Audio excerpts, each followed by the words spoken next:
पर्यावरण बचाओ, रोजगार लाओ, खाद्यान्न से जीएसटी कम करके जूट कपास के बैग में सामान लाओ। जीएसटी देश की जनता के साथ न्याय नहीं।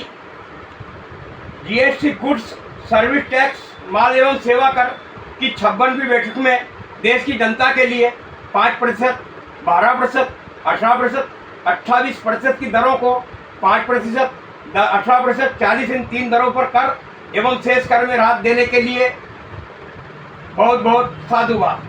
देश में अनुमानित 50% मध्यम वर्गीय परिवार है जो अपनी दाल रोटी में मस्त है।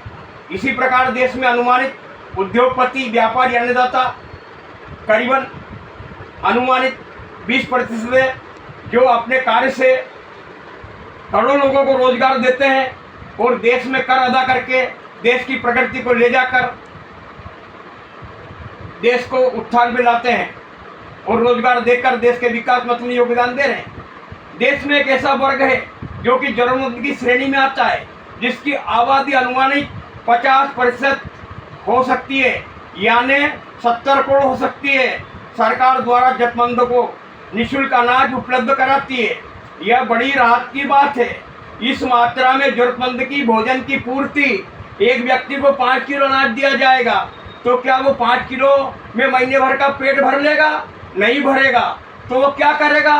बाजार में जाएगा, बाजार से आटा, दाल, चावल खरीदेगा। फिर क्या होगा? वो 30 किलो खरीद नहीं पाएगा।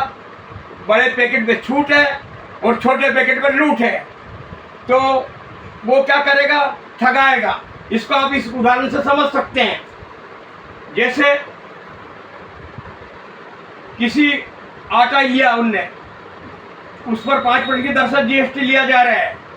एक आटे का कट्टा जिसकी भर्ती 30 किलो है, बाजार में 35 रुपये किलो से 1050 का होता है, जिस पर जीएसटी नहीं लगता है। किंतु पैकिंग 5 किलो, 10 किलो, उस पर अनुमानित 35 रुपये किलो से 3 रुपये पैकिंग का खर्चा, 5% जीएसटी। इस प्रकार वो पैकेट 39 रुपये 90 पैसे में पड़ता है। उदाहरण के लिए राउंड अप अगर देखें तो 40 रुपये में आएगा, और वही आटा यदि वो खरीदेगा तो 35 में आएगा। यानी उस छोटे जरूरतमंद को, मध्यम परिवार वर्ग को आज 5 रुपये किलो की भारी मार पड़ रही है। उसका एक विकल्प सरकार की माननीय जो जीएसटी समिति बनती है उसके सदस्य को गौर करना चाहिए और उसमें छूट इस प्रकार देना चाहिए कि जो कंपनी जूट के पैकिंग में या कपड़े के थैले में पैकिंग करके बेचेगी उसको जीएसटी नहीं दिया जाएगा। उससे क्या लाभ होगा? देश के अन्नदाता अन्न ज़्यादा उपजाएगा, उससे रोजगार ज़्यादा मिलेगा। रोजगार मिलेगा, पर्सन ज़्यादा पैदा होगा, जूट कपास ज़्यादा पैदा होगा, देश में समृद्धि आएगी, आयात करने की जरूरत नहीं पड़ेगी कपास की, विदेशी मुद्रा बचेगी। इसलिए मेरा निवेदन है कि जीएसटी को इतना मत लगाओ जैसे दुशासन ने द्रौपदी के वस्त्र को चीरहरण किया था। ऐसे ही देश की 100 करोड़ जनता को जीएसटी 5% लगाकर उसकी जानलेवा करिए, उसको कृष्ण बनकर बचाओ। उसको जैसे कृष्ण ने कपड़े बचाए थे, ऐसे आप ये जूट की थैली में तो पर्यावरण बच जाएगा और देश का पैसा बच जाएगा। आम उपता मारेगा नहीं। इस मामले में माननीय राजीव गांधी ने बार बार समझाया कि ये गब्बर सिंह टैक्स है, इसको रोकिए। इस बैठक में 56वीं में भी उस गब्बर सिंह टैक्स पे सरकार ने कोई ध्यान नहीं दिया। बड़े दुख की बात है। उसका परिणाम क्या हुआ?